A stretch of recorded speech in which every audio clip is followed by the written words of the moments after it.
Mama juga sempet bilang, aku tuh kalau ngelihat rumput mati tuh aku nangis, Mas. Lihat kecoa dibunuh nangis. Wah. Jadi kayak empatinya terhadap makhluk hidup besar sekali gitu. Tapi dulu jadi banyak bertanya tentang makhluk hidup, cuma aku takut jadi dokter, Mas. Jadi kesannya kayak merefleksikan juga, kita kekeh ngejar sesuatu yang kita mau, padahal jangan-jangan opportunity tuh Di depan. banyak gitu kan. Tiba-tiba oh ternyata emang Tuhan Allah tuh bisa ngubah hidup manusia tuh hanya dengan 180 derajat, dibalikin tangan aja udah. hanya dengan memutarbalikkan tangan. Terus gitu kayak itu, jangan jumawa, lu siapa sih gitu. Kayak ini tuh titipan semua, bahkan suami tuh titipan. Jadi begitu diambil ya udah, kamu hanya punya dirimu sendiri. Kita cuma bisa punya diri sendiri dan Allah aja gitu. Setiap aku ingin menginspirasi orang lain, orang tuh nggak mau dengar biasanya. Aku tuh nggak relevan di hidup orang-orang saat itu. Aku tuh kayak udah yang pintar, S2, S3, nikah. Pokoknya kayak itu terus gitu. Kayaknya dijatuhinnya tuh setelah udah dapet semua. Setelah udah nikah, udah punya anak, udah S2, S3, tiba-tiba dijatuhin.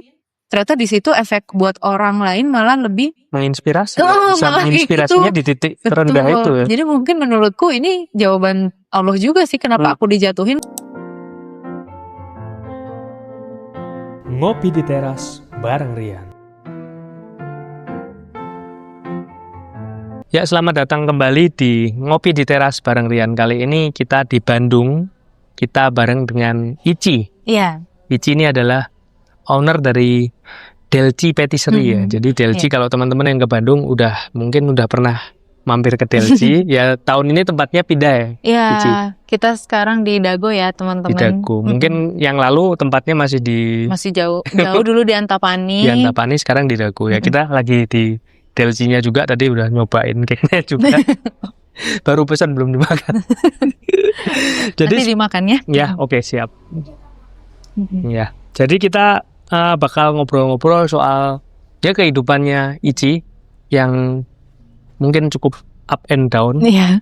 Dan buat teman-teman yang udah sering lihat konten-kontennya dari Ici pasti mungkin tahu lah beberapa tentang sharingnya dia lebih ke kehidupan. Sebelum kita ngobrol itu kita mau ngobrol-ngobrol soal latar belakangnya Ici dulu. Jadi Ici tuh asli mana sih? Asli Bandung. Mungkin teman-teman tahu lahir di Boromeus itu tuh di Dago. Ngesot ya, lahirnya di Bandung. Gitu. Dan dari lahir di Bandung, tapi saat itu orang tua udah kerja di Bekasi sih waktu itu. Kerja di Jakarta, rumah di Bekasi. Jadi umur dari kecil langsung dibawa ke Bekasi sebetulnya. Berarti sempat tinggal di Bekasi ya? Sampai sekarang rumah masih di daerah Bekasi. Jadi dari SD di Bekasi, SMP, SMA itu di Jakarta. SMP, SMA di Jakarta. Baru pindah ke Bandung lagi pas kuliah. Ketika kuliah pindah di Bandung, di ITB. Ya, ke ITB ya. Terus kok ngambil concern pendidikannya di situ? Di Bio itu? Oh, oke. Jadi dari SD, SMP itu emang suka ikut lomba-lomba gitu, Mas Rian. Jadi dari SD sih mungkin emang udah sering diikutin Olimpiade IPA gitu ya. Dan ternyata waktu itu salah satu yang paling suka itu di biologi. Mungkin baru sadar suka biologinya banget tuh pas SMP sih sebetulnya. Dulu bahkan pas kecil mama juga sempet bilang, aku tuh kalau ngelihat rumput mati tuh aku nangis, Mas. Lihat rumput mati nangis. Lihat rumput mati nangis, lihat kecoa dibunuh nangis. Wah. Jadi kayak empatinya terhadap makhluk hidup besar sekali gitu. Tapi dulu kayaknya aku suka. Maksudnya jadi banyak bertanya tentang makhluk hidup, cuma aku takut jadi dokter. Kayak tanggung jawabnya besar. Jadi waktu itu akhirnya karena SMP sering ikut lomba yang ada eksperimennya kayak gitu. Kayaknya tertariknya bidang hayati lah, ilmu alam gitu. Baru pas SMA alhamdulillah dapat kesempatan OSN, Olimpiade Sains Nasional di biologi. Waktu itu akhirnya makin mengkerucut sih, kayak ya udah aku mau di bidang biologi berkarirnya tapi nggak mau dokter. Kebetulan emang suka juga eksak kayak matematika, fisika gitu kan. Akhirnya nyari biologi apa ya yang ada teknik-tekniknya gitu, nggak pure. Akhirnya biotek akhirnya gitu ya? Biotek. Bioengineering dulu sih di S1, rekayasa hayati, terus S2, S3-nya biotek gitu. Terus kok biotek kemudian merintis usaha kue? Ya itu maksudnya nyambungnya gimana sebenarnya? Pertanyaan bagus ya Mas Rian. Jadi awalnya ada Delci itu sebetulnya nggak di planning dari jauh-jauh hari, itu pure karena hobi. Jadi orang tua itu dari aku kecil memang pekerja keras ya, dan saat kebetulan juga mungkin ini pengaruh langsung dari orang tua pas lagi krisis moneter Mas yang tahun 98 itu.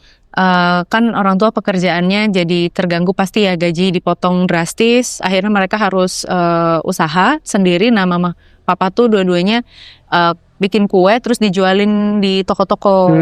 Jadi setiap aku pulang sekolah, habis dijemput pulang, terus nanti malamnya mama papa bikin kue di rumah, bikin risol, jajanan pasaran, risol, kroket, kue sifon segala macam. Dari kecil aku udah tahu cara bikinnya, melihat dan bantu makan. Bantu makan. Pastinya ya. Terus pagi-pagi setelah nganter aku sekolah, mereka bakal ngirim kue-kuenya itu di toko-toko kayak gitu. Jadi mungkin dari kecil emang udah biasa melihat orang tua kerjanya hobinya di situ juga. Jadi saya nggak sempat ngambil kelas kue atau apapun sih, tapi otodidak gitu ya, karena mungkin emang pengalamannya ada terus. Mama juga di rumah sering bikin puding, donat gitu. Padahal mama papa dua-duanya arsitek juga, nggak ada. Arsitek ITB juga nggak ada hubungannya. Tapi waktu itu karena untuk menyambung hidup mereka mau nggak mau gitu kan belajar bikin kue. Akhirnya turun kali ke saya dari pengalamannya. Akhirnya pas saya kuliah S1, pasti semua teman-teman juga yang pernah S1 tahu ya rasanya tugas akhir, stres pertama kali kena tekanan dosen kayak gitu, akhirnya stres. Nah, pelariannya ternyata bikin kue. Jadi kayak kembali lagi skill apa sih yang dulu ada gitu kan. Ternyata aku terapinya bikin kue, entah bikin donat lah, bikin crepes kayak sekarang ya gitu.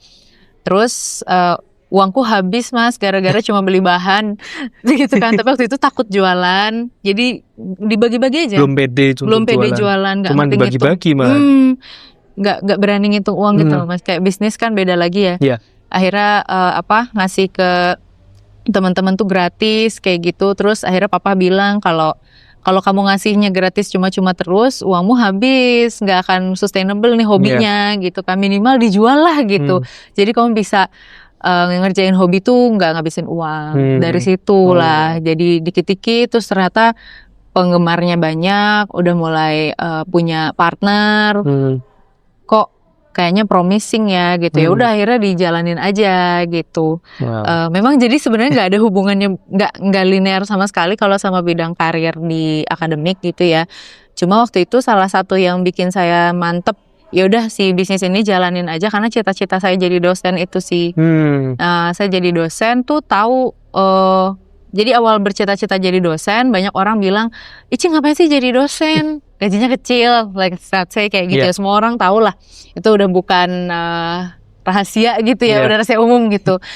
Kalau dengan Ici yang ambisius dan prestasinya tinggi kayak gitu, kamu tuh bisa kerja dimanapun sebetulnya. Kenapa jadi dosen gitu ya? Terus saat itu aku pikir, akhirnya aku nyoba jadi asisten dosen. Pas lulus tuh jadi asisten dosen dulu buat tahu memang kayak gimana sih dapurnya gitu, dapurnya dosen.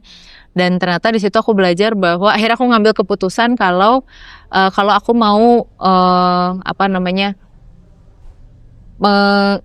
aku ingin kaya rayanya gitu ya, meraup uangnya itu bukan dari pengabdianku dengan jadi mengajar. Di sisi lain ada pekerjaan lain. Aku pengen bisa jadi dosen tuh pure emang buat ngajar, passion, nggak pengen kepikiran kayak jadi ngambil untung di situ.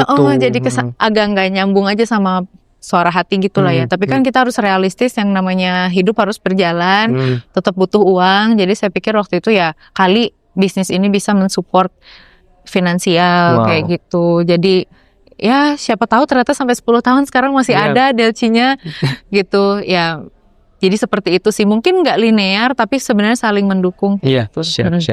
Kemudian Ici setelah lulus itu juga jadi asisten dosen, kemudian kan melanjutkan S2 dan kemudian yang tadi kita sebut fast track ya, langsung ke S3. Jadi meninggalkan Indonesia selama 5 tahun kurang lebih. Lah, iya. Jadi itu kan bisnis ketika itu usianya berapa tahun Delci ketika itu? Baru 1,5 kali ya, 1 sampai 1,5 Jadi tahun. 1,5 tahun itu udah, Udah ditinggal. apakah udah autopilot atau Oke. autopilot saat itu? Nah itu mungkin jalan Allah juga ya, jalan Iya. Tuhan. Jadi aku tuh lulus 2015, Mas. Nah 2015 ke 2016 itu masih yang tadi hobi tapi belum jadi bisnis banget lah. Baru mulai bazar dikit-dikit, Oh nawarin iya, ke bazar tuh orang. bazar ya. Bazar tuh bazar. Dalam setahun tuh saya 7 bazar. Jadi beneran kalau kata orang-orang itu agak agresif sih gitu ya. Cuma waktu itu mikir kayak saya harus tahu dulu siapa marketnya. Di mana, bahkan marketnya tuh bukan cuma siapa tapi kelas Jadi saat itu belum ekonominya. ada tempatnya ya? belum ada tempat, masih di garasi rumah nenek. Jadi Garasi. bener-bener kalau ngikutin itunya seru lah. Jadi dari nggak punya tempat, numpang dari rumah nenek. Tapi kita juga pengen tahu sebenarnya pasarnya siapa sih yang mau beli DLC gitu ya. Akhirnya bazar to bazar, mall to mall. Kita mau tahu demografinya, lokasinya. Makanya akhirnya kita ke Bandung Timur lah. Karena waktu itu beberapa kali malah bagusnya di sana, cocoknya di sana. Nah itu tuh setahun tuh sampai 2016. Baru akhirnya 2016 kita agak serius, mulai berani nge-hire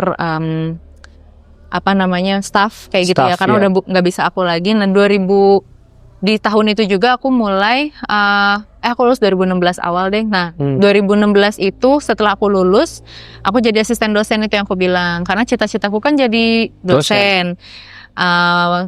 Alasan pertama jadi asisten dosen tuh untuk tahu dapurnya dosen kayak gimana. Apakah aku benar-benar mau kerja di situ? Beneran nggak nih nanti bakalan beneran nggak mantep nih aku nggak? kuat nggak dengan atmosfer nyatanya? Karena kan jadi murid beda ya. Iya beda. Gitu. Terus ternyata itu pertama alasannya kenapa jadi asisten dosen. Yang kedua karena aku tahu kalau mau S3 info-info beasiswa akan sirkulasi pasti dapat info duluan tuh ring satu gitu kan. Jadi nggak rugi pokoknya stay aja dulu di situs. Emang rencana 1 tahun 2 tahun nggak apa-apa jadi asisten dosen dulu. Nah sambil si DLC-nya tuh ternyata udah mulai jalan gitu kan. Yang aku kira ini paling hobi doang, suatu saat ternyata juga bisa. Ternyata kok abis bazar itu malah banyak yang dikenal kerja sama. Iya. Kok oke ya gitu. Sampai ada satu bazar yang kita nggak mampu. Jadi waktu itu tuh saya ngejalanin cuma berdua sama mantan suami. Itu waktu itu ya. Waktu itu ngerasa kita udah nggak mampu nih berdua doang. Akhirnya ngajakin temen untuk jadi co-founder, partneran. Karena kayaknya ilmu kita terbatas lah kayak gitu. Akhirnya partneran kita berempat. Dan ternyata dari berempat itu tuh malah makin bagus gitu. Kita tahu bagi role-nya masing-masing kayak gimana. Nah, pas banget ya itu tadi tiba-tiba kita udah bilang sih ke mereka kita tuh sambil apply S2 S3 ya gitu. Kalau kita nanti berangkat kita lihat lagi ya DLC mau gimana. Nah, pas kita dapet pengumuman kalau dua-duanya berangkat itu kan bulan Agustus 2017 tuh. Bersama mantan suami bersama mantan suami. Jadi saya nikah dulu sama mantan suami tuh 2017 Juli. Agustus dapat pengumuman kalau dua-duanya keterima dan berangkat. September tuh berangkat, akhir September. Jadi waktu decision making time-nya tuh pendek banget ya Mas ya. Baru hektik. Dan beneran kayak ninggal semua itu kan. Dan 5 tahun berat gitu kan.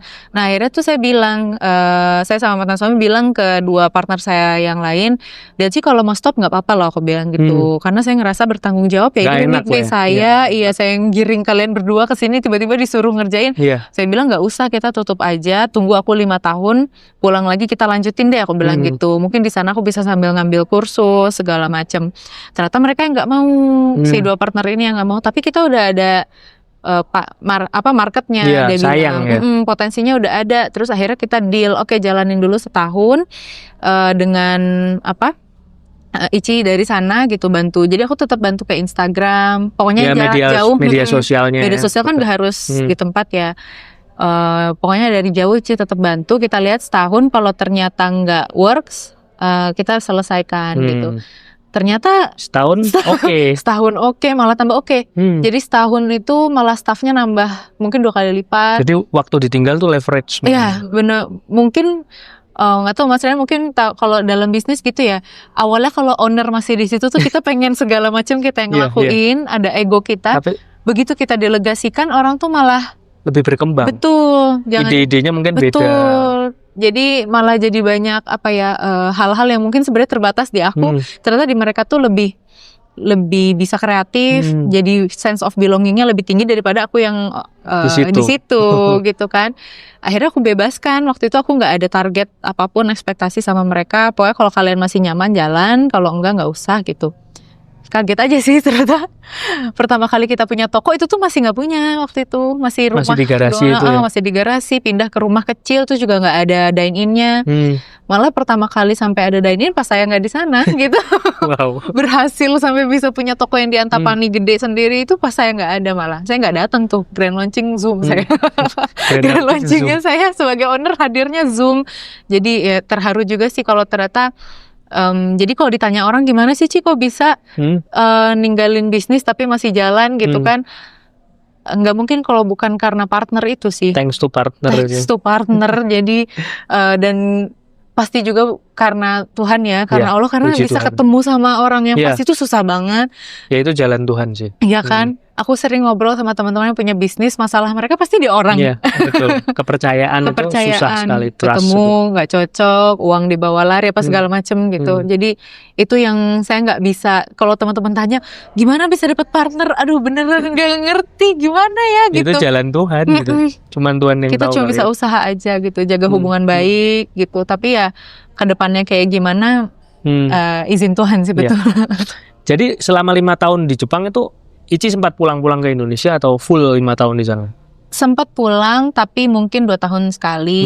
Oh jadi nggak tiap tahun gitu ya? Duitnya juga ya. Di mana dulu? Di Osaka. Jadi Jepang.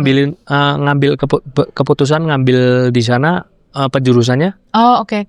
Jadi emang dari awal udah tahu mau tentang bioteknologi kan, udah Biotek dari lagi kan? biotek lagi udah lama taunya. Tapi kenapa di Osakanya itu karena ada hubungan kerjasama dari ITB sama Osakanya sebetulnya. Jadi dulu tuh aku nggak muluk-muluk. Sebenarnya kalau cita-cita pengen lah Todai gitu kan, siapa sih yang nggak mau kayak University of Tokyo. Tapi waktu itu cita-citaku kembali lagi mau jadi dosen. Jadi aku lihat secara strategis aja gitu Mas. Ya udah kalau mau jadi dosen butuhnya apa? Butuh S3, bidangnya apa gitu ya. Jadi bukan yang muluk-muluk harus di mana gitu. Pokoknya kalau dari segi networking, kesempatan, opportunity, startup hidup segala macamnya oke. Kalau memang pas lagi ada opportunity-nya itu yang terbuka ya itu aja gitu. Yang disediakan yang disediakan aja. Yang ada. Waktu itu juga mikir kalau itu nggak keterima ya mungkin aku bakal coba yang lain lagi. Tapi saat itu ya adanya itu opportunity yang dan hadir dan keterima. Jadi ya langsung berangkat gitu. Wow. Di sana gimana peralihan untuk transisi kehidupan ketika mungkin sebelumnya udah pernah ke Jepang? Udah pernah. Tapi kan mungkin cuman wisata ya. Iya, wisata sama exchange gitu. Exchange berarti sempat tinggal. Beberapa bulan gitu mungkin. Jadi jalan saya sampai ke Jepang lagi juga kayaknya udah disediain dari lama ya. Pas SMA itu saya nggak tahu Mas sama Mbak tahu AFS nggak ya zaman-zaman itu. Jadi kayak exchange student gitulah pas SMA. Mungkin teman-teman di sini ada yang tahu AFS ya. Jadi pas SMA tuh saya ikutan kayak intercultural change. Oh iya gitu, tahu exchange. Kalau intercultural change tahu. Kedapatannya waktu itu di Jepang. Wow. Tapi waktu itu cuma ngambil yang short term 2 minggu. Oh 2 minggu. Jadi dari SMA tuh jadi udah terpapar lah Jepang tuh seperti apa. Udah seneng juga ya udah sama Jepang ya. Ya nonton anime iya tapi bukan yang wibu banget gitu ya. Bukan wibu. Cuma pas ke Jepang SMA itu waktu itu dapatnya di Nagasaki. Tapi udah nempel banget nih Jepang nih. Iya Jepang kayak makanannya, kulturnya. Waktu itu belum bisa ngomong bahasanya sih belum ya. Cuma udah terpapar lah, seenggaknya jadi nggak shock banget. Tapi gitu. ketika kuliah di Osaka itu bahasanya Inggris atau? Bahasanya Inggris, tapi kalau buat sehari-hari sama ngobrol sama yang lain tuh harus dengan bahasa Jepang. Jadi di universitasnya pengantarnya Inggris semua ya? Pengantarnya Inggris, aku ngambilnya yang Inggris. Gitu ya? Kalau Jepang kayaknya nggak 5 tahun deh. Wah itu beda lagi sih. Jadi kan SMA itu sempat ke Jepang itu, pas kuliah S1 juga sempat ke Jepang lagi sebenarnya exchange lagi. Nah itu 6 bulan jadi agak lebih lama. Waktu itu dapatnya di Tsukuba. Nah pas di situlah mulai ngambil kelas bahasa. Jadi cuma baru bisa baca doang kayak gitu. Terus mikir kan pulang dari exchange itu mikir wah bahasa tuh ternyata investasi besar ya. Maksudnya sekalinya udah belajar, kalau nggak dipelajari lagi hilang. Akhirnya waktu itu sempat ikut les, ternyata bener aja kebuka lagi kesempatan S2 S3. Jadi pas aku kesana kondisinya udah nggak dari nol bahasa Jepang. Kayaknya udah disiapin banget ya. Udah ngambil step by stepnya. Jadi memang Jepang itu paling salah satu itunya. Kayak saat itu mungkin salah satu pilihan yang paling appropriate aja gitu loh, dari bahasa nggak perlu belajar lagi, kultur nggak shock. Make sense juga berarti. Oh berarti memang setelah S2 S3 di sana nggak terlalu shock. Nggak pas kesana nggak terlalu shock. Oke. Terus setelah itu kan waktu di Jepang juga mungkin ada sempat sharing juga Ichi tentang konflik dengan mantan suami itu ketika waktu 5 tahun di Jepang itu, atau pas lagi di sana? Mulainya pas lagi di sana lah, tapi berakhirnya pas pulang. Pas pulang. Jadi udah pulang dulu. Kan 5 tahun itu saya nggak boleh, bukan nggak boleh sih ya. Kita ada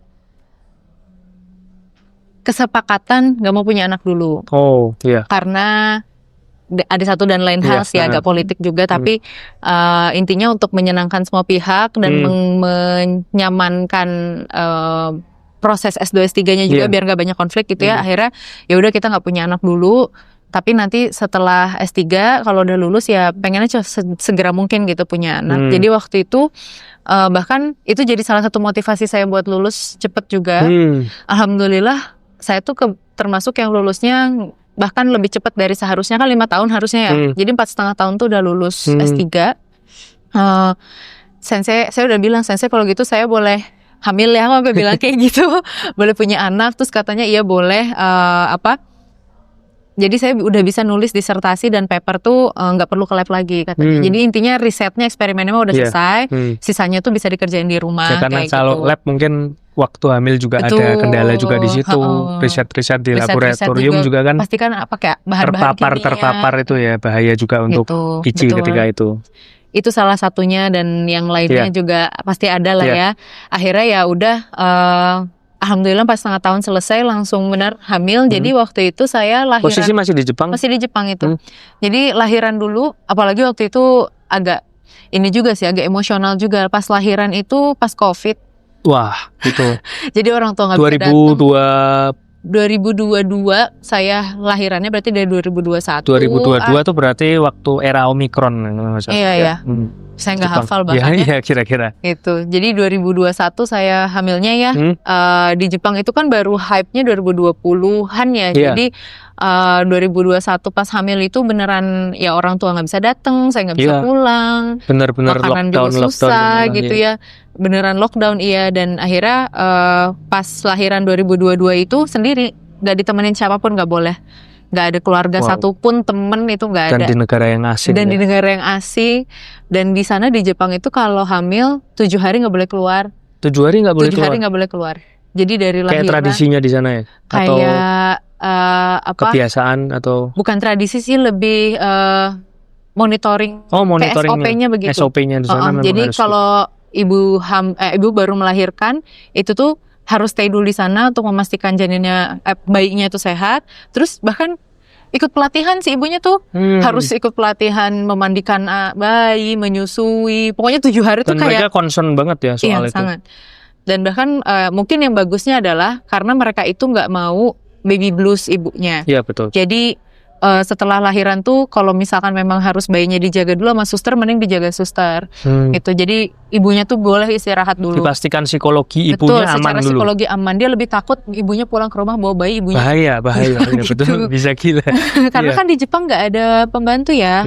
Nggak ada pengasuh kayak gitu, nggak ada. Tapi walaupun mereka juga tampaknya seperti orangnya banyak diemnya, tapi ternyata concernnya sangat tinggi. Sangat tinggi. Wow. Justru karena banyak diem, kalau ada yang stres nggak kelihatan, Mas. Iya betul. Serem Banyak gitu. banget itu. Kalau orang Indonesia kan kalau stres ngomong ya, kelihatan gitu, langsung bisa di sosmed. Iya, langsung bisa dicegah kayak Mbak kenapa. Di sana tuh nggak kelihatan, jadi lebih bahaya. Jadi mending di 7 hari pertama tuh dipastikan dulu kalau mereka baik-baik aja. Wow. Gitu. Ketika itu setelah 7 hari kembali ke rumah gitu. Di Jepang itu ya. Rumah di Jepang. Setelah itu posisi setelah lahiran, berarti anak sempat di Jepang berapa lama itu? Nah itu juga sebetulnya saat itu tuh Jadi kan saya lahiran dulu baru wisuda. Iya. Wisudanya itu pas anak umur 3 bulan kalau nggak salah. Jadi Wah. saya tuh foto sambil bawa bayi Wow. merah gitu.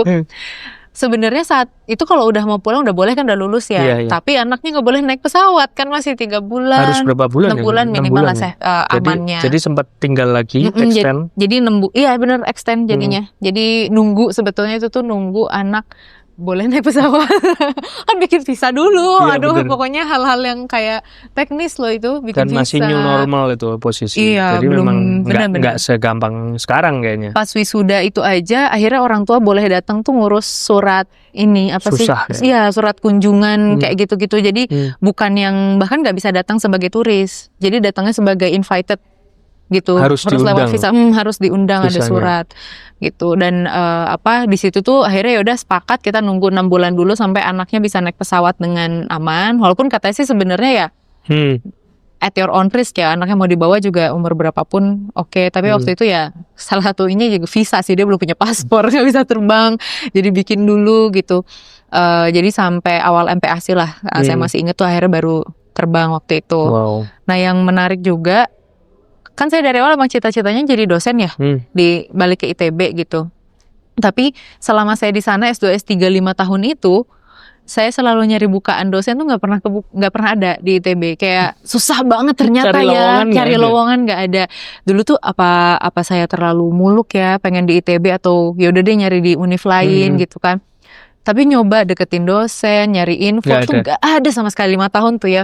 Akhirnya udah mulai pasrah, udah gitu udah sampai punya anak tuh belum ada info gitu. Padahal udah lulus S3 pun nggak ada info gitu kan. Jadi kayaknya ini udah mulai harus realistis nih gitu. Udah mulai sadar diri kalau kalau nungguin terus kesempatan kekeh gitu maksudnya. Kalau kekeh terus cuma mau jadi dosen di ITB, kayaknya bakal lama nih dapetnya.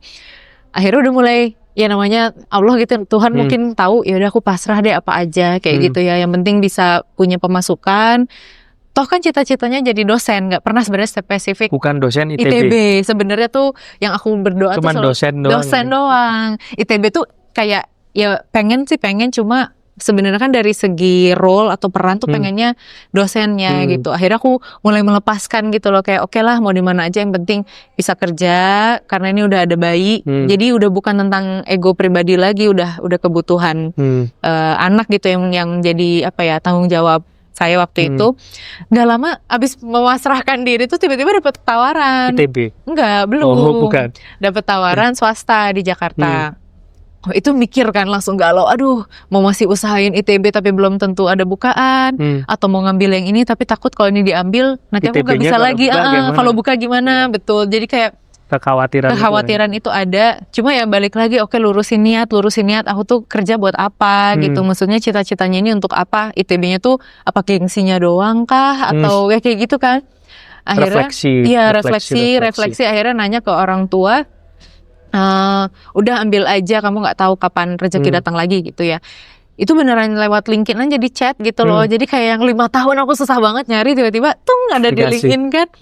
Nah ini jadi kesana kayak merefleksikan juga, kita kekeh ngejar sesuatu yang kita mau, padahal jangan-jangan opportunity itu di depan banyak gitu kan. Akhirnya ya udah aku ambil, tapi waktu itu aku bilang ke kampusnya waktu itu, saya nih udah 6 tahun di Jepang gitu. Udah lama nggak pulang ke Indonesia, baru punya anak pula gitu ya, boleh nggak part time dulu? Juga mereka nggak perlu tahu ya, tapi kan posisinya waktu itu kayak udah masalah sama mantan tapi suami. Belum divorce aja. Belum, waktu itu belum divorce. Terus posisi udah di Indonesia tapi ya? Pas tahu dapat kerjaan itu akhirnya kita pulang. Dan itu waktunya pas anak 6 bulan gitu. Jadi kayak timing semuanya tuh udah tersetting perfect gitulah. Akhirnya bener-bener pas aku okein kerjaan itu, pas anak tuh udah 6 bulan udah bisa naik pesawat, visa udah siap, paspornya udah pulang gitu. Jadi bahkan aku pulang pulang tuh hari apa ya? Let's say kayak pulang hari Kamis, Seninnya tuh udah masuk kerja gitu.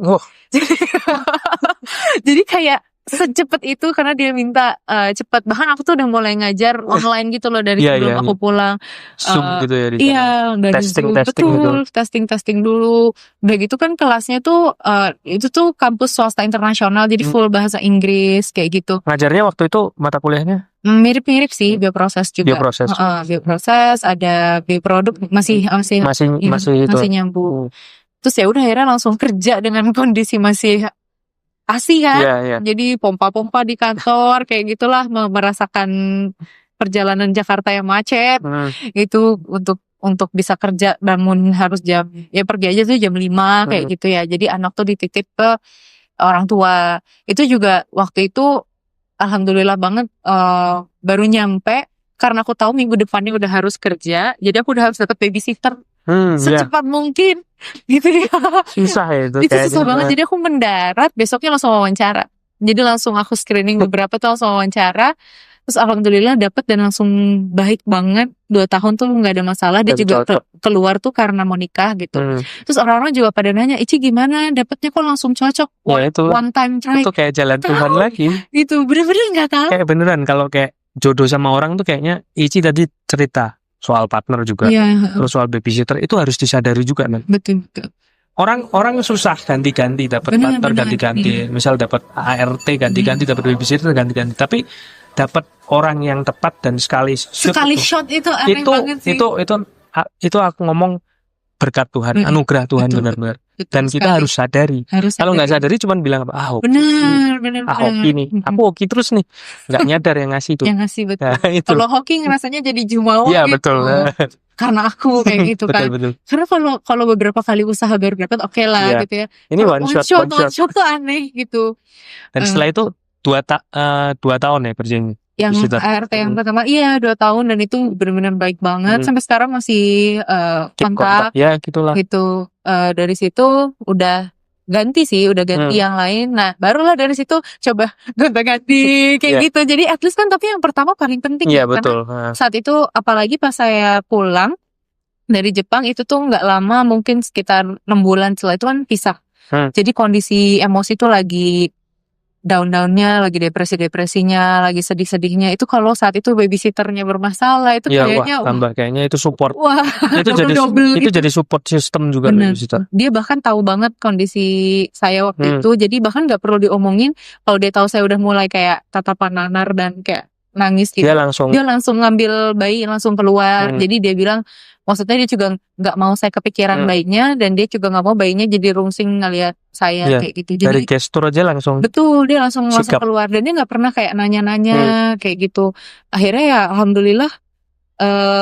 Makanya mungkin kalau ditanya orang, kalau kita masuk ke sana nanti pembahasannya ya. Kalau ditanya orang kok bisa pulih cepat gitu ya, bisa support system. Ya, aku nggak bisa bilang apa lagi kecuali support system. Karena kalau saat itu babysitter nggak bener, orang tuanya nggak mau jagain, menurutku aku juga bisa hancur. Bisa hancur berkeping-keping gitu. Jadi wah itu nggak boleh jumawa, bukan karena bukan karena kita, bukan karena aku kuat doang. Itu pasti ya ada pasti keinginanku ingin sembuh, ingin berjuang, itu juga pasti jadi faktor. Cuma banyak kok orang di luar sana yang kayak gitu tapi tetap sulit. Ya mungkin super sistemnya yang kurang pas untuk dia kayak gitu. Jadi aku nggak bisa bilang itu pure karena aku doang. Tapi kalau saya tanya, ketika itu Ici pertama kali mengalami konflik gitu, perasaan ketika harus berpisah itu, ketika itu gimana Ici? Yang kalau throwback lagi, sebenarnya kenapa Ici oke menerima? Bagaimana Ici bisa menerima dan mantap dan kayak berserah ini ke Tuhan ketika itu? Jadi sebetulnya nggak mudah sama sekali, sama sekali tidak mudah. Apalagi aku itu tipe orang yang loyal parah. Jadi aku tipe orang yang setia banget. Maaf ini agak throwback ya. Jadi sebenarnya aku tuh pacaran dari SD, SMP, SMA, kuliah. Jadi masing-masing sekali lah gitu. Pernah, maksudnya ya pacaran cinta monyet nggak jelas gitu ya. Tapi hampir di semuanya itu masalahnya sama. Aku yang ditinggal. Gitu. Jadi kayak dan masalahnya tuh mirip-mirip lah. Ada orang ketiga. Gitu. Jadi memang aku tahu nih kayaknya kok polanya berulang. Makanya tadi kalau yang lain deh one shot. Kalau pasangan kalau ini kenapa gitu? Selalu nggak dapet gitu. Ya Tuhan adil sih gitu ya. Jadi mungkin emang di situ ujian itu sih di situ. Jadi waktu itu tuh, jadi nggak pernah aku yang ninggalin orang tuh nggak pernah. Pasti ditinggalin. Pasti ditinggalin dari dulu. Jadi nggak pernah aku yang meninggalkan. Jadi yang ini pun sama. Walaupun yang masalah di sana gitu ya, yang bermasalah yang ada orang tiganya di pihak mantan suami waktu itu, tapi aku nggak mau aku yang menyerah kayak gitu. Aku kalau bilang ke keluargaku, aku nggak akan, bukan aku yang mau gugat cerai. Walaupun kata orang bodoh banget sih, udah tahu diselingkuhin kok nggak mau nggak mau cerai gitu ya, nggak mau gugat. Cuma mungkin ya itu ada apa ya? Aku tuh mau berjuang sampai titik darah penghabisan kayak gitu, dan kalaupun mau berpisah, bukan aku yang menyerah kayak gitu lah ya. Tapi kayaknya Allah tuh tahu banget kali ya, ini anak udah ditunjukin kayak gimana, gak mau bisa juga gitu. Maksudnya udah sedih, udah segala macam, masih aja bertahan. Akhirnya dari pihak sana yang gugat duluan. Sebenarnya di saat titik itu dia gugat duluan, baru di situ aku berserah total kayak oke, bukan aku yang menyerah. Sebenarnya aku udah memperjuangkan ini sampai titik akhir. Kalau yang sana yang sudah give up, udah bendera putih, ya aku udah nggak bisa apa-apa lagi kayak gitu.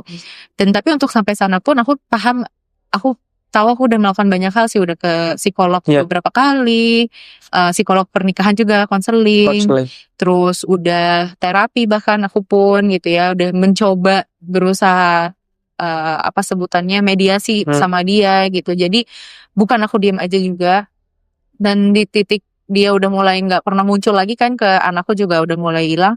Ya di situ makanya aku berjuang nyari uang sendiri, karena aku udah tahu entah akhirnya mau gimana, tapi aku udah harus mandiri nih. Karena jadi situlah mulai perjuangan jadi single mother. Jadi single mother bahkan sebelum dia pisah, karena kalau tiba-tiba udah pisah baru nyari kerja, telat gitu. Betul ya, tapi udah disiapin gitu. Udah disiapin. Jadi waktu itu walaupun mau lanjut mau enggak, aku harus mandiri nih, karena ternyata dunia tidak bekerja seperti itu ya. Hal yang kalau orang lihat dari dulu ya di Instagram aku, kita tuh kelihatannya kayak pasangan yang wah ideal banget deh. Siapa sih pokoknya, kalau teman-teman yang follow apa sih tahu.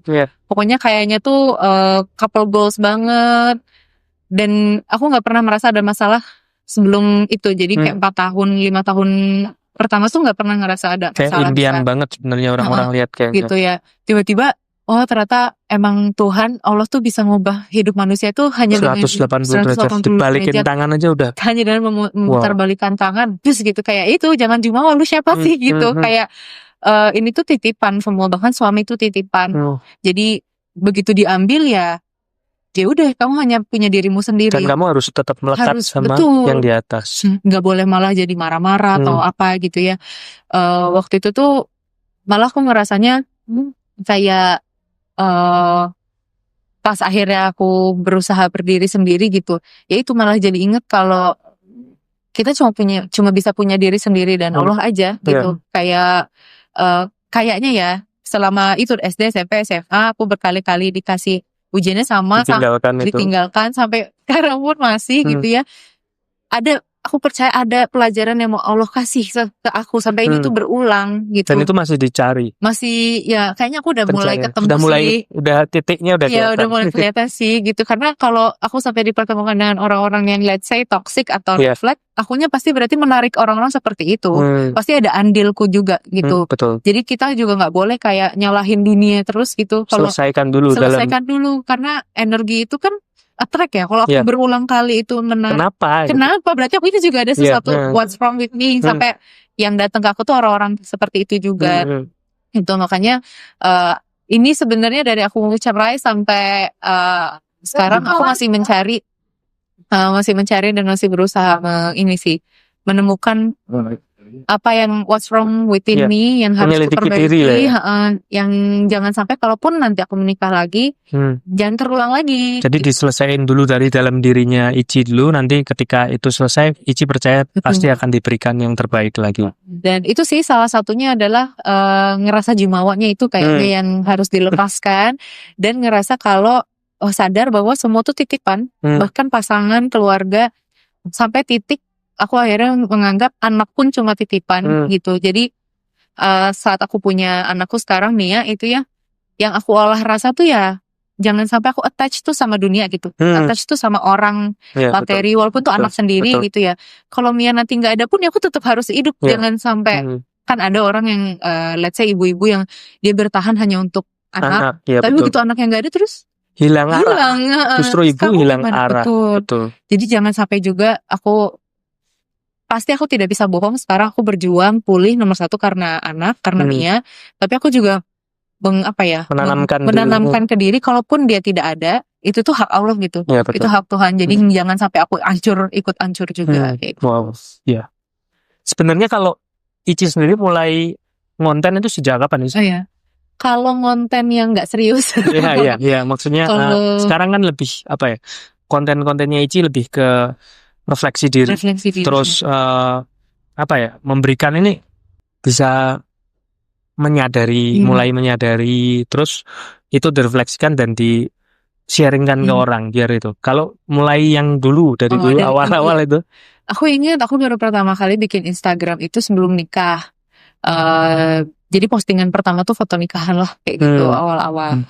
Terus jadi waktu itu Instagram juga baru ada ya. Jadi orang tuh kayaknya influencer tuh belum ada. Belum zaman influencer. Masih kayak Facebook, orang menggunakan Instagram tuh buat ngepost daily aja. Foto-foto captionnya nggak ada kayak gitu ya, masih yang kayak gitu zaman dulu. Jadi sama sih awal-awal aku posting itu karena di Jepang kan bagus ya pemandangannya. Iya, wah keren. Siapa yang nggak mau kan ngepost sakura apa, tapi waktu itu nggak pernah pakai caption, jadi ya iseng aja misalkan makan siang atau kayak gitu-gitu doang. Nggak di crafting lah ya. Nggak di crafting. Nah kan pas aku di Jepang itu banyak banyak mimpi yang ingin aku kejar di luar S2 S3-nya. Salah satunya tuh pengen ngambil sertifikasi kue waktu itu, karena aku ngerasa salah satu bentuk tanggung jawabku sama DLC udah ditinggal di sana. Mau ngambil di Jepang gitu. Iya, ngambil di Jepang. Jadi aku pikir kan DLC dari awal emang kue Jepang. Kalau aku ke Jepang ninggalin mereka nggak masuk akal ya, aku nggak ngapa-ngapain di sana itu gitu. Jadi aku mau ambil sesuatu di sana. Jadi aku ngambil kayak master cake master gitu sertifikasi. Tapi untuk bisa dapet itu mahal banget harganya. Cuma aku nggak suka menggunakan uang dari beasiswa pendidikan untuk sesuatu yang nggak ada hubungannya sama akademik kan. Jadi part time atau sempat? Jadi ini kerja bikin kue, jualan martabak, donat di sana. Bikin kue sendiri, kue halal kayak custom cake gitu. Terus sama kerja fotografi, jadi tour guide, travel guide, fotografer. Jadi kalau Senin sampai Jumat itu aku biasanya jam 5 sampai jam 10 sampai jam 5 itu aku kerja di lab. Buat jadi tour guide juga kalau Senin sampai. Jadi Senin sampai Jumat kan kerja di lab itu dari jam 10 sampai jam 5. Terus kalau aku dapat klien biasanya tuh aku di Osaka tapi dapat klien tuh di Kyoto. Jadi nanti aku pulang kampus langsung naik kereta ke Kyoto, photoshoot sampai sunset gitu misalkan, terus aku pulang lagi, atau Sabtu Minggu full entah jalan-jalan ke Osaka Castle lah, ke Kyoto kemana. Jadi tour guide itu jadi tour guide, jadi fotografer gitu. Jadi aku ngumpulin uang sendiri buat kursus. Jadi tuh uang sama kursus aku sertifikasi nggak ada hubungannya sama beasiswa. Nggak pakai uang saku. Nggak pakai uang saku beasiswa sama sekali. Jadi menurutku harus bertanggung jawab lah aku pakai uang itu gitu. Jadi ya kalaupun aku mau jalan-jalan sambil fotoin orang itu dibayar kan. Jadi kayak pengen jalan-jalan tapi nggak mau pakai duit beasiswa, ya sekalian kerja kayak gitu. Nah dari situ akhirnya sering masukin konten-kontennya tuh konten foto-foto, pemandangan, foto-foto orang klien-klien aku. Jadi banyak portfolio kan. Nah lama-lama wah isinya sayang nih kalau cuma foto bagus. Mulailah dari situ suka nulis gitu, kayak apa yang dipikirin tulis pendek-pendek, awalnya masih pendek-pendek kayak apa sih refleksi harian gitu. Kok banyak yang suka, entah karena fotonya atau karena tulisannya nggak tahu ya. Kayaknya biasa orang suka karena tinggal di Jepang gitu. Iya kan. Orang lihat wah keren ya tiap hari di Jepang. Jadi kepo juga. Itu udah gitu ya sama mantan suami waktu itu kan ya harmonis lah, bahagia, wah makin lah banyak couple goals kakak kayak gitu. Udahlah banyak tulisan-tulisan, jadi udah mulai aktif ngonten sejak itu sih. Mungkin tahun 2019-an ya, sebelum ketika COVID ambil job tour guide dan fotografer itu ya, jadi sejak banyak kerja. tempat kan, betul, jalan-jalan. Kalau cuma di lab aku gak pas sama kan, apa gitu. iya. Terus aktif di PPI juga. PPI itu kayak perkumpulan yang pelajar Indonesia di sana. Waktu itu aktif banget aku di sana, jadi ya pasti ada aja lah kegiatan jalan-jalan kayak gitu. Nah bener-bener baru ngonten yang seriusnya itu memang habis pisah sih jadinya. Iya. Karena pelajarannya makin banyak, Iya. wisdomnya yang pengen ku bagikan lebih make sense gitu kayaknya.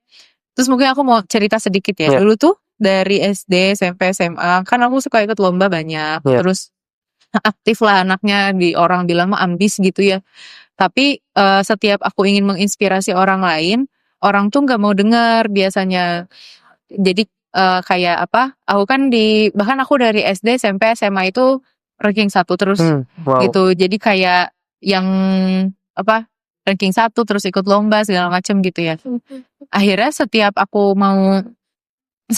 mau menginspirasi orang atau motivasi orang, orang tuh selalu bilang jangan Ici yang ngomong gitu, nggak relate, jangan beda lah, jangan Ici lah gitu. Misalkan mereka lagi pengen, aduh aku bisa nggak ya, misalkan gitu ya, pengen disemangatin, selalu bilang ayo bisa gitu, jangan Ici lah yang ngomong kayak gitu. Karena kamu udah bisa. Iya, jangan kamu beda kalau kamu gitu. Jadi aku tuh kayak ya udah, akhirnya aku nggak pernah didengerin sama orang gitu kan. Terus padahal aku suka baca buku kayak self development kayak gitu, suka baca. Tapi kalau aku ngomongin ke orang, omongan yang sama nih ya sama orang lain, tetap nggak ada yang kayak selewat aja buat mereka. Pokoknya jangan Ici karena nggak relate gitu. Itu diremehin bukan karena apa namanya rendah tapi karena karena tinggi. ketinggian, karena tidak relevan. Aku tuh baru belajar itu juga sih. Nggak relevan. Aku tuh nggak relevan di hidup orang-orang saat itu. Hidupnya lurus banget, udah mau pinter, bahagia, harmonis, udah kayak ideal gitu. Ideal banget. Jadi aku ngomong apa tuh buat orang agak sulit. Ya jadi inspirasi, maksudnya oke untuk beberapa orang, tapi kayak nggak ngena gitu di mereka. Akhirnya pas aku cerai itu, aku ngomong hal yang sama persis gitu, mungkin ya beberapa hal yang sama persis yang dulu aku pernah ngomongin, tiba-tiba sekarang tuh kayak langsung banyak gitu, langsung banyak banget yang dengerin aku. Terus oh gitu ya, emang maksudnya walaupun bukan kesel sih ya, kita juga harus sadar bahwa manusia tuh mencari relevansi. Maksudnya mereka tuh mencari kesamaan, kalau mereka tuh sama-sama didengar kayak gitu. Jadi ngerasa nggak sendiri itu penting banget untuk manusia. Jadi waktu itu sempet doaku ke Allah pun, doaku ke Tuhan, ya Allah, aku pengen bisa menginspirasi orang gitu. Aku pengen bisa bantu orang, apa yang aku omong itu bisa ngubah hidup mereka. Ternyata kalau akunya nggak pernah jatuh, orang nggak mau dengar gitu. Jadi aku ngerasa Allah tuh ngasih aku cerai kayak justru udah dinaikin gitu loh. Karena kalau aku orang biasa aja terus aku cerai pun kayaknya orang biasa aja udah juga, gitu. Ya. Aku tuh kayak udah apa yang ideal, pinter, S2, S3, nikah, pokoknya kayak itu terus gitu.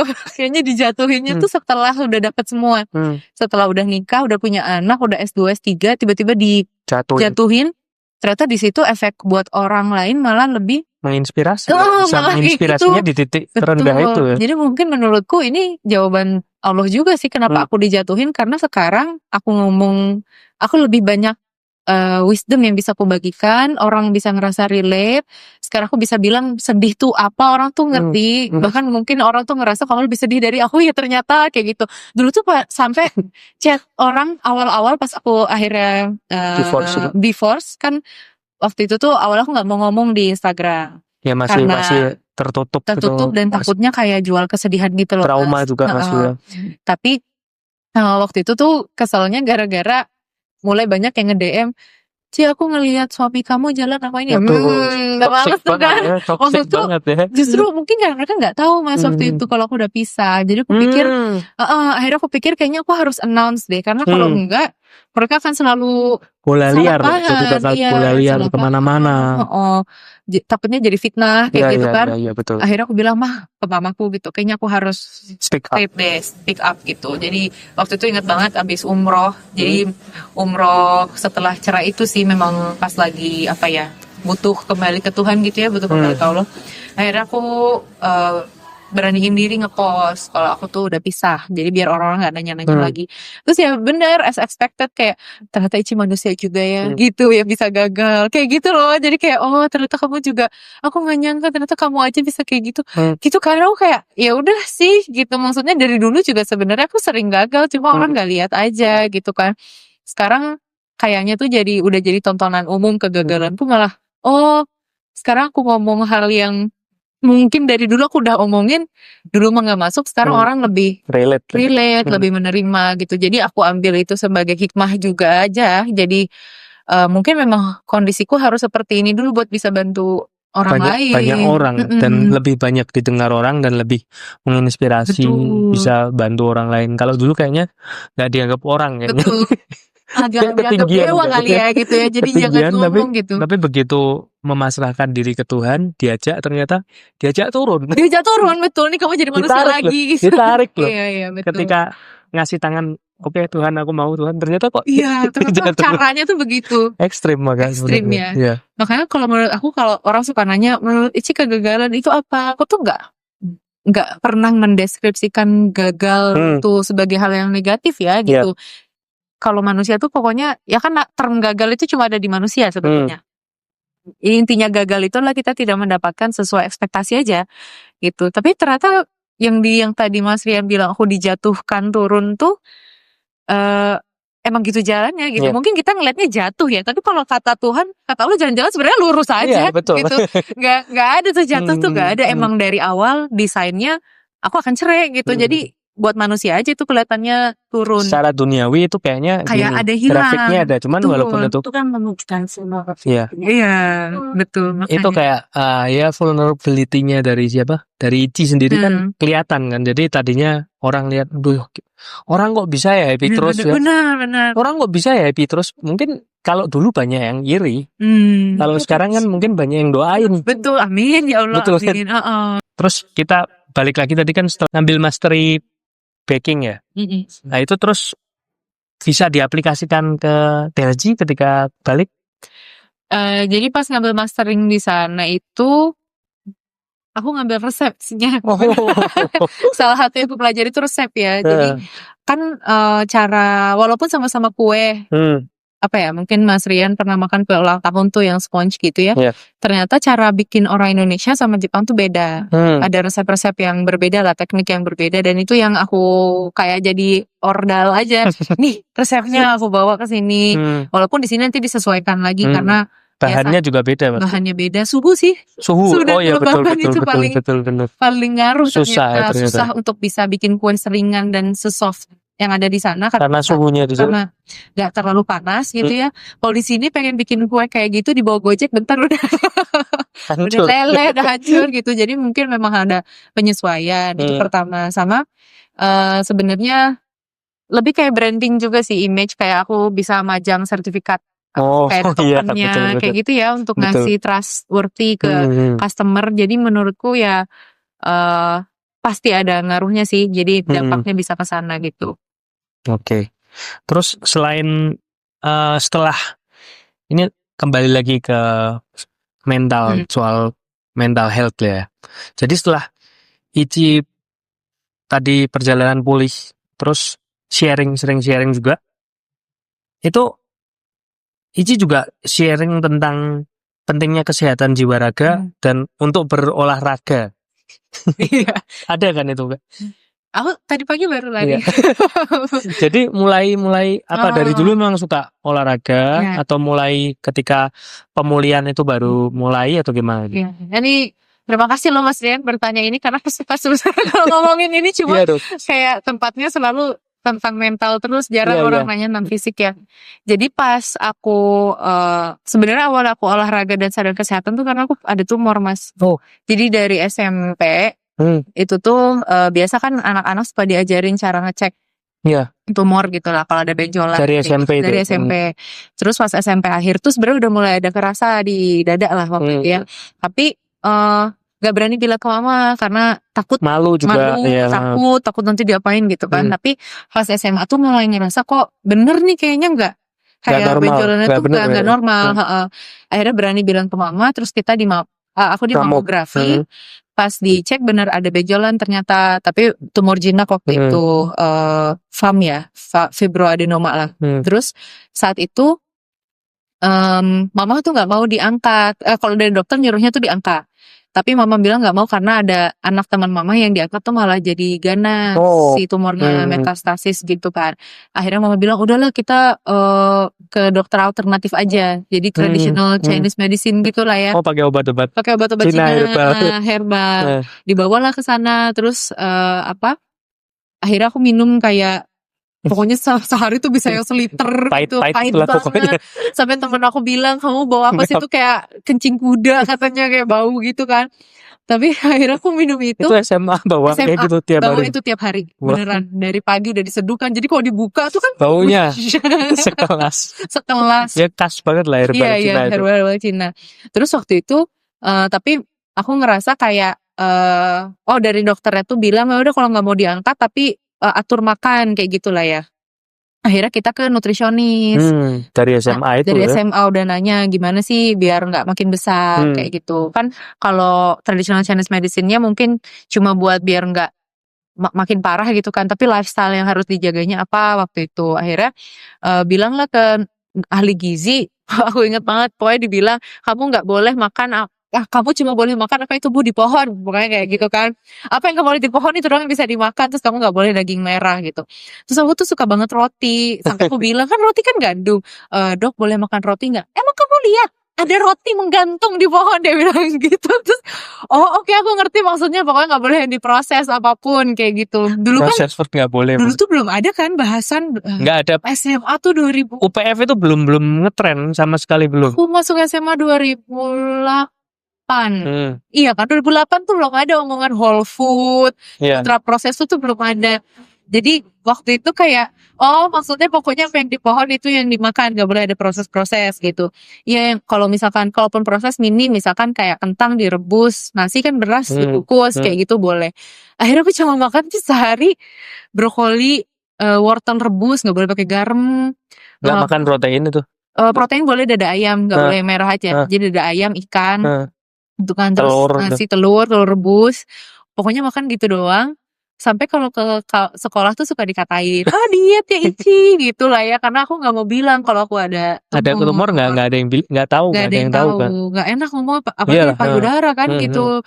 Zaman masa SMA gitu loh, kayak dibully ya. Iya, takutnya malah aku takut dikasihani kayak gitu loh. Akhirnya ya udah aku nggak pernah bilang, tapi kalau di sekolah kan pasti kalau lapar jajanan nggak ada tuh yang jual rebusan kan. Ada lah. Jadi satu-satu yang bisa dibeli cuma somai. Itu pun nggak pakai kecap, nggak pakai sambal juga. Nggak pakai sambal.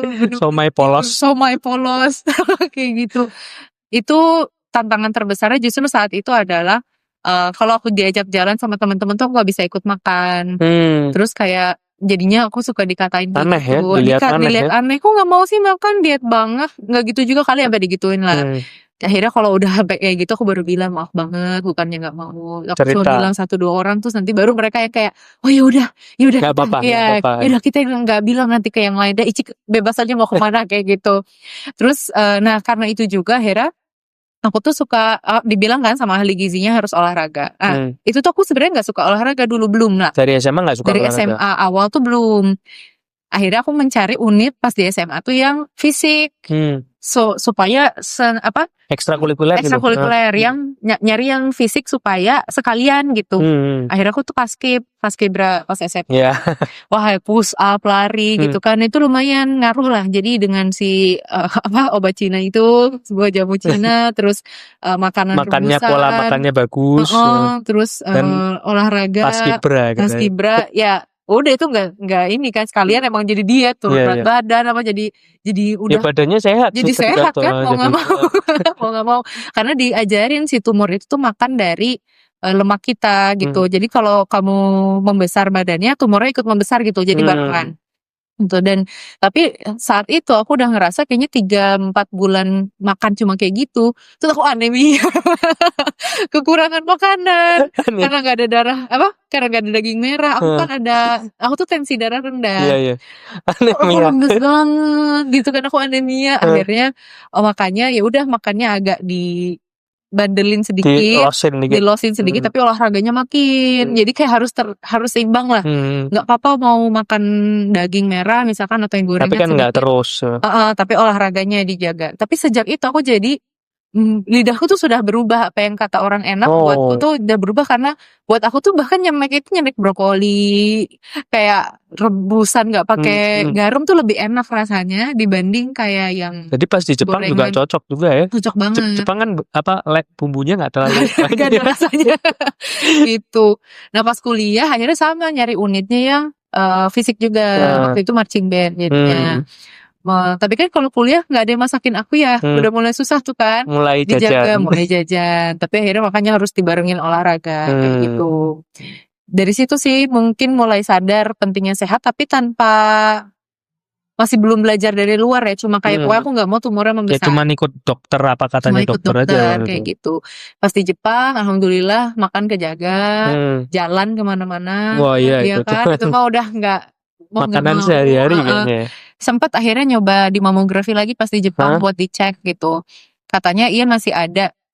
Sempat pokoknya udah kayak 1 sentian. Dulunya tuh sampai hampir 3-4 senti gitu kan. Iya masih ada tapi aman kok katanya. Nggak mengganggu, nggak membesar. Paling kalaupun kamu masih khawatir bisa enggak, katanya kalau nggak usah diambil kan dia nggak nyuruh. Karena kecil katanya. Kalaupun mau masih khawatir, paling diceknya 6 bulan setahun sekali juga cukup. Dengan kondisi yang sekarang itu tuh nggak mengganggu katanya gitu. Tapi dari situ kan udah keburu lifestyle, udah keburu kebentuk ya. Lumayan lama kan 3 tahun tambah S1 4 tahun udah 7 tahun kayak gitu. Dan jadi kebawa sampai sekarang. Nah, jadi pas aku cerai waktu itu terus depresi itu aku malah dengan kondisi sebenarnya aku udah biasa, makan sehat udah biasa, olahraga udah biasa, tapi karena sedih banget itu bahkan mentalku tuh nggak sehat, nggak berfungsi dengan baik, sampai aku jalan aja nggak bisa, jalan sore nggak bisa, yoga tuh nggak mau badannya. Sampai benar-benar kayak ngefek ke badan banget ya. Kayak apa ya? Lemes ya, depresi jadi ngaruh ke fisik. Nggak bisa gerak gitu kan. Terus dari situ tuh aku udah ngerasa ada yang aneh, karena aku biasanya suka lari, kok ini bahkan jalan sore aja nggak gerak gitu kakinya. Jadi jalan dikit tuh nangis gitu loh. Jadi kayak bawaannya tuh kalau badan bergerak tuh kayak aku kan, kalau kita bergerak kan happy ya. Kayak nggak deserve gitu. Kayak badannya tuh nggak mau, karena kayak kok lu bisa sih jalan padahal lu lagi sedih kayak gitu loh. Ditahan gitu. Jadi kayak ketahan gitu, kayak pengennya ngurung diri gitu kan. Nah terus yang aku baru sadar ternyata ngaruh itu, jadi pokoknya aku ditawarin kayak vitamin, suplemen kayak gitu akhirnya kan. Terus makan sehat, mulai minum sayur, jus sayur kayak gitu. Ternyata dengan aku minum, pokoknya nutrisinya dibenerin waktu itu, akhirnya aku mulai bisa jalan. Terus aku jangan-jangan sebenarnya aku tuh sedih banget, nggak cuma karena traumanya, tapi ya sel-selku bahkan energinya aja gak ada. Gimana jadi ketika depresi itu juga kan makannya juga nggak teratur. Iya kan, nggak mau makan. Kadang skip juga. Nggak bisa tidur yang keganggu. Makanya nggak bener banget ya. Jadi selnya nggak bergerak tuh kan, ada orang yang kayak aku nggak mau olahraga karena sedih gitu ya. Sebenarnya mungkin jangan-jangan yang dia butuhin cuma dibutuhin aja makan dulu. Makan tapi juga bukan yang ngawur ya. Kalau depresi terus makan es krim 5 liter gitu. Biasanya tapi orang depresi gitu kan. Yang mau dimakan ya gorengan lah, es krim. Makin nggak bisa bergerak. Makanya waktu itu kalau masak sendiri kan pasti masaknya aja gerak udah. Makanya waktu itu akhirnya intervensinya tuh ya suplemen, vitamin yang emang bagus lah gitu. Jadi cepat gitu. Besoknya tuh aku jalan tuh udah bisa grounding dulu. Grounding tuh yang di rumput, di batu. Aku itu sampai sambil nangis itu aku grounding, karena akhirnya amis juga ya.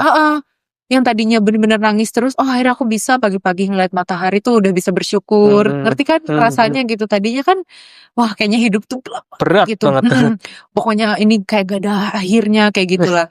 Terus mulai jalan gak pakai sepatu, terus ternyata grounding tuh ngaruh ya gitu. Jadi pelan-pelan. Terus baru besoknya memberanikan diri jalan keluar komplek gitu. Belum bisa lari, jalan bisa dulu jalan. Ya. Terus mulai yang kayak yoga yang tipis-tipis. Padahal sebelumnya kan marching band pas kibra. Ya itulah berat, lumayan udah berat. Itu udah biasa. Perut tuh udah abs tuh kenceng semua badan. Kenceng sampai badannya tuh udah biasa sebenarnya hal-hal yang berat, tapi itu bahkan jalan aja nggak bisa gitu. Jadi bukan nggak mampu secara fisik. Jadi ketika itu emang fase depresi, ketika yang sampai lemas sampai nggak bisa itu dalam berapa lama ketika itu Ici? Dalam mungkin hampir 6 bulan ya. Oh 6 bulan ya, Heeh. badan pasti turun banget Iya fisik. kan, yang tadinya udah sering lari udah Fisik nggak turun, bisa, terus kurang makan dan sebagainya ya kurang itu nggak tidur, kurang nangis tidur. terus.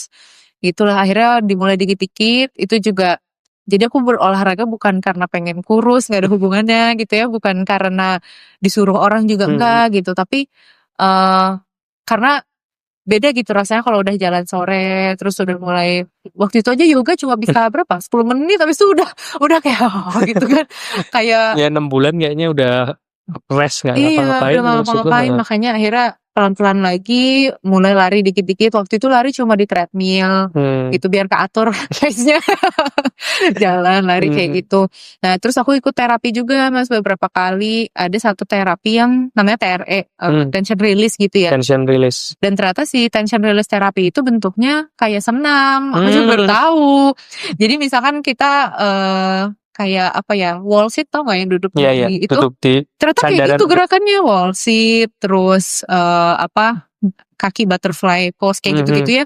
Dan ternyata saat kita bergetar itu tuh nangis Mas. Oh, Keluar. Jadi aku diajarin kalau ternyata banyak emosi negatif itu ngelepasin emosi lewat gerakan. betul, karena banyak emosi negatif kita itu kesimpannya di otot gitu. Makanya kenapa kalau orang yang sering marah itu biasanya yang sering kram tuh di mana gitu, di Mana-mana perut. Kalau stres kayak di pundak kayak gitu. Jadi itu ngaruh sampai fungsi organ juga.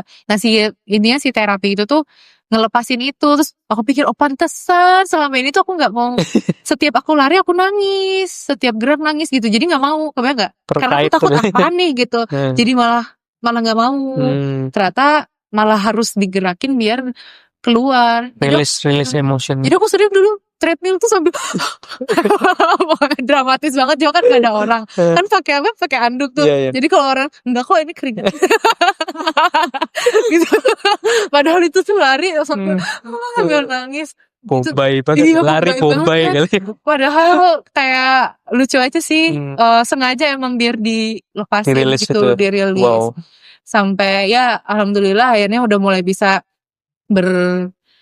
fungsi beraktivitas lagi dengan baik. Dari situ tuh mulai ketemu orang baru kan, teman baru. Jadi circle-nya diganti gitu. Karena kan aku udah 6 tahun di Jepang udah gak pernah ketemu teman. Gak punya teman-teman dekat juga dikit. Dan temennya juga pasti teman dia kan, teman si mantan suami. Jadi aku tuh pengen kayak cut off, pindah baru. Betul. Dari situlah aku ikut komunitas, terus temenan sama dosen-dosen baru gitu kan. Jadi dan itu baru bisa punya kekuatan ketemu orang baru setelah bisa gerak. Setelah fase 6 bulan. Setelah makan benar, suplemen, vitamin, gerak, udah baru akhirnya bisa ketemu orang. Padahal banyak orang yang kayak kalau depresi nggak mau ketemu ya. Terus aku paham gitu rasanya dan memang harus step by step sampai kita punya energi buat ketemu orang kayak gitu. Yang nggak cepet tapi worth it sih kalau aku bilang gitu. Terus kalau Ici sendiri kan sebagai dosen ya, terus sebagai entrepreneur ya, terus sebagai ibu juga ya. Gimana cara menyeimbangkan peran-peran itu kan juggling, sekolah juggling ya. Jadi entrepreneur ya, ngajar ya, terus di rumah juga didik anak ya, juggling lah itu. Gimana kalau Ici pribadi untuk menyeimbangkan ketiga peran itu? Jadi mungkin karena udah biasa, aku anaknya emang rada multitasking gitu. Udah terbiasa. Udah biasa dari dulu dan malah aku tahu kalau aku terlalu fokus di satu hal itu malah nggak bisa. Jadi kayak misalkan nih aku dari S2 S3 pun aku sekolah misalkan nge-lab dari jam 8 sampai jam 5. Aku tipe orang ya udah 8 sampai 5, jangan ditambah-tambahin, enggak perlu enggak ada lemburin supaya biar kelihatan keren atau pinter gitu. Malah menurutku orang-orang yang dilembur-lemburin berarti dia enggak efektif waktunya. Jadi kamu udah dikasih waktu segitu ya kerja segitu gitu. Selesaiin biar nanti kamu bisa punya waktu yang lain lagi Jadi aku memang suka memblocking waktu sesuai. Jadi kalau misalkan kerja ya kata kontraknya berapa ya segitu aja. Jadi sisanya bisa dipakai buat recharge yang lain. Efektif gitu. Lah pokoknya. Efektif dan karena aku tipenya kalau Aku tuh percaya manusia itu punya berbagai sisi yang harus dipenuhi. Jadi misalkan aku tuh percaya dimensi wellness tuh ada 8 ya yang percaya. Jadi kayak spiritual, sosial, finansial, intelektual, fisik, mental, emosional, terus apalagi ya, lingkungan sama karir bahkan, occupational. Itu harus dipenuhin. Itu harus kepenuhin, tapi kan kita nggak selalu memenuhi itu dari satu kerjaan. Misalkan aku kerja memenuhi finansial, occupational, oke. Tapi belum tentu spiritualku di situ, belum tentu fisikalku di situ, gitu. Jadi harus ada kegiatan lain yang memenuhi itu. Kalau kita bisa kerja di satu tempat yang 8-8-nya kepenuhi itu alhamdulillah banget. Itu kayaknya sangat-sangat ideal. Tapi kan nggak harus juga sebenarnya. Nggak mungkin juga, jarang ya orang yang bisa menemukan lengkap gitu. Jadi harus bagi-bagi. Makanya kalau 8-5 misalkan aku kerja, itu ya pasti untuk intelektual, misalkan occupational. Tapi kenapa aku stop nggak mau lembur? Karena pasti spiritual, emosional, sosialku butuh. Jadi itu harus diisi yang lain. Jadi misalkan setelah itu entah di rumah sama anak, itu kan emosional dapat banget gitu ya. Kayak gitu. Terus nanti misalkan di tempat lain butuh lagi untuk fisikalnya, makanya aku olahraga disempetin kayak gitu. Makanya dulu aku ngambil ekskul fisik tuh biar sekalian gitu ya. Jadi satu lah ya, kepenuhan semua. Sebisa mungkin kalau kita bisa ngurangin. Makanya kalau orang, kita harus ngambil kegiatan yang mana ya, banyak banget nih tawaran. Misalkan aku sih nyaranin ya yang paling sekaligus bisa cakup 8 tadi ya. Yang paling banyak sekaligus, jadi kita juga bagi waktunya nggak sesulit itu gitu. Terus kalau Ici sendiri untuk menjelaskan ke Mia sekarang umurnya berarti 3 tahun. Nah, untuk menjelaskan ke Mia sebagai single parent keadaan orang tuanya saat ini juga, itu apakah sudah mulai ditanamkan atau mulai diceritain keadaan Ici saat ini? Sebenarnya masih bingung. Waktu itu sempat ke psikolog anak buat nanya juga umur berapa sih udah bisa dijelasin. Katanya emang 3 tahun tuh udah mulai bisa gitu. Cuma mungkin dari akunya masih mencari literasi apa yang masih mencari ilmunya juga gimana. Tapi udah mulai diomongin sih. Yang aku bilang cuma kita tinggalnya nggak bareng kayak gitu. Papa tinggalnya di rumahnya, nanti kesini main sama Mia kan sama aku bilang kayak nenekmu juga kan tinggalnya nggak di sini, tapi kalau lagi mau main sama Mia kan kesini, jadi kita rumahnya beda-beda aja. Masih berproses gitu juga ya. Dia sedih, maksudnya dia sering banget nangis dan sedih sih karena kangen sama papanya sebenarnya gitu.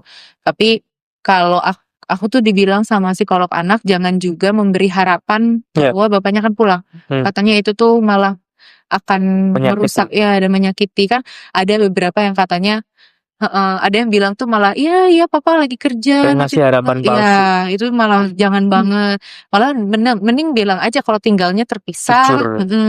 Nanti kalau mau papa lagi mau main ke sini, kalau atau Mia mau ketemu papa ke sana, tapi kita tinggalnya udah nggak bareng ya kayak gitu. Dan dikasih kondisi yang misalkan ya kan nenek Mia juga nggak di sini tinggalnya, tapi kan kalau lagi mau main ke sini gitu. Jadi dibuat kalau rumah berbeda tuh ya nggak apa-apa gitu. Mungkin nantinya dia akan melihat itu tidak normal ya. Maksudnya teman-temannya kok seringnya lengkap misalkan, tapi kok aku enggak gitu. Cuma at least kita memberikan, jangan ngasih harapan palsu hanya karena kita takut ngomong kenyataan kayak gitu. Itu aku juga tuh psikolog anak dulu waktu itu. Jadi kayaknya emang penting sih untuk kita mempelajari ya. Jangan sampai kita ngomong tuh hanya karena emosi sih. Maksudnya nggak belajar dulu itu lah. Takut efeknya malah salah gitu ke anak. Oke. Kalau sekarang Ici gabung di komunitas apa? Atau mungkin membuat sebuah platform atau untuk sharing selain di... Kalau komunitas sekarang di Bright Squad itu yang dia yang wellness itu sih yang makanya yang wellness itu aku sama Bright Squad. Jadi sebetulnya dia bisnis juga education juga sama lebih ke bisnis education sama empowerment gitu ya. Jadi yang platform buat cerita-cerita, terus training orang-orang itu di situ juga. Yang mau bisnis bisa bareng di situ juga. Yang bisnis satu bareng itu yang Tri International itu. Jadi yang kayak suplemennya itu juga di situ. Sebenarnya karena bidang risetnya mirip aku S3 gitu sih. Jadi Iya, iya, relate iya. banget sama kerjaannya. Jadi udah aku support juga secara edukasinya gitu ya. Jadi edukasinya ke masyarakat luas juga iya. Dan kayaknya ada 8 elemen Iya, hampir. iya hampir 8-8-nya ada di situ, itu betul. Benar-benar makanya kenapa aku ya udah sekalian gitu ya. Iya. Si 8 elemen itu usahakan ada di sana. Tapi kan kalau fisik komunitasnya itu kan Iya, iya. tersebarnya kan Betul, luas. betul. Fisik tanggung jawab sendiri Iya, sih tanggung gitu jawab ya. sendiri fisiknya. Mungkin ilmunya iya Tapi dapat dari benar sih, situ. nah. Tapi fisik tuh tanggung jawab sendiri. Ya mungkin beda ya kalau komunitasnya memang komunitas padel gitu kan. Ini kan komunitasnya lebih ke komunitas daring yang kalau ketemu tuh sesekali gitu. Terus biasanya lebih ke edukasi dibanding bergerak Iya. gitu kan. Anyway ya intinya sekarang banyak ngerjainnya di situ. Terus mungkin salah satu yang akhirnya bikin aku fulfilling juga, aku jadi punya member yang bisa aku tim lah sebenarnya, tim dan partner yang bisa aku training juga. Jadi kayak ilmu-ilmu yang aku share tuh di Instagram tuh biasanya aku sharing personal kalau sama mereka gitu, kayak bikin Zoom personal kayak gitu. Itu sih paling komunitas yang sekarang aku ikutin kayak Dan jadi manfaat buat banyak orang. jadi manfaat buat banyak. Orang-orang lain pun juga bisa bermanfaat bagi yang lainnya. Tapi kalau platform sharing tapi kan untuk masuk komunitas nggak semua orang nyaman ya, Ya, kayak betul, nggak betul. semua orang pengen ikutan Zoom kayak gitu. Jadi ya platform sharing yang paling jalan sekarang ya Instagram. Instagram. Selainnya itu nggak ada lagi, belum ada ya deh. Sebenarnya aku tuh lagi nulis buku. Udah sebenarnya udah dari awal tahun udah bikin, udah ketemu sama ininya juga. Penulisnya. Sebutannya? Penerbitnya udah ketemu, udah bikin outline. Tapi itu tuh aku bilang aku say yes sebelum keriuhan dosen ini dimulai. Terus begitu aku udah mau nulis dan aku mulai jadi dosen, aku baru PNS. Jadi aku baru naik jadi PNS. Ternyata banyak banget kerjaannya dan banyak yang lebih urgent ditulis sebelum buku ya, kayak paper gitu ya. Jadi masih ke pending gitu ya. Jadi masih ke pending. Cuma aku tuh ngerasa oke lah. Mungkin ini masih kekurangan aku juga sih, karena akunya belum konsisten nulis si bab-babnya. Karena sebenarnya kalau aku nulis kayak 10-15 menit sehari aja sebenarnya mungkin selesai ya.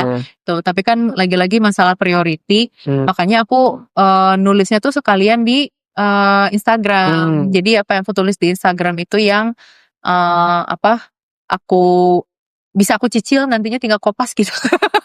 Jadi sekali sekali dayung 2-3 iya, pulau betul, terlalu kayak ini. gitu sekalian gitu. Jadi Oke.